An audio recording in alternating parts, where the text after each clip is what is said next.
أحلى يوم في عمرها لبست أجمل طقم واتزوقت، كانت عمالة تتنطط وكأن الأرض سخنة، وتبص نفسها في المراية وتضحك زيها زي الطفل يوم الوقفة، فرحانة بشكل ما يتوصفش.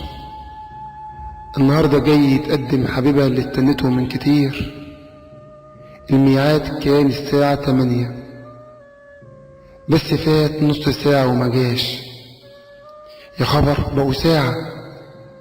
ترن عليه قافل موبايله. فات ساعتين. أهلها بدأوا يبصوا لبعض وهي في نص هدومها من الكسوف.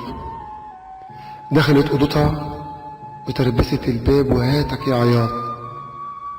اكتئبت وانهارت وهي ما تعرفش كل ده بيلعب بيها وقارفت على قريبته أصلا. لما سيدنا الخضر وسيدنا موسى كانوا في رحلة اليقين مع بعض وركبوا السفينة اللي بيشتغل عليها شباب غلابة محلتهمش غيرها، سيدنا الخضر كان وقتها عارف ان في حاكم مفتري اي سفينة او مركب تعدي من عند حدود مملكته وتعجبه كان ياخدها غصب عن اصحابها. سيدنا الخضر جاب حتة حديدة وفضل يخبط في جسم السفينة لحد ما خرمها وخلاها معيوبة.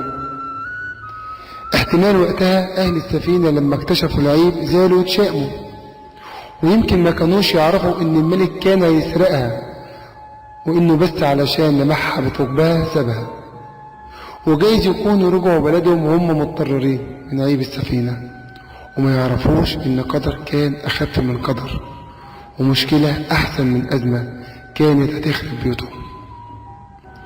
وكم لله من لطف خفي، لما يسد باب ما تزعلش، هيتفتح بداله ابواب، هتتعوض وترزق باللي يشتريك بالغالي ويشيلك من عينيه. خسرت حبيب، هتكسب اللي تعشقه.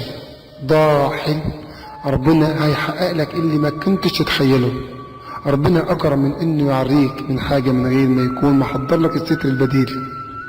لا تبكي على نجم السماء الذي فقدته، فلعل الله قد كتب لك القمر. ما تبصش تحت رجليك، لكن بص قدامك وانت هتلاقي ان مفيش حد اتحط في معادلة صعبة غيره ربنا سهلها، ومحدش زعل على الحلو اللي راح غيره بعد شوية قال حلو انه راح. على رأي الشيخ الشعراوي: إذا حرمك الله مما تريد فاعلم إنه سيعطيك ما تحتاج. أشوفكم بخير.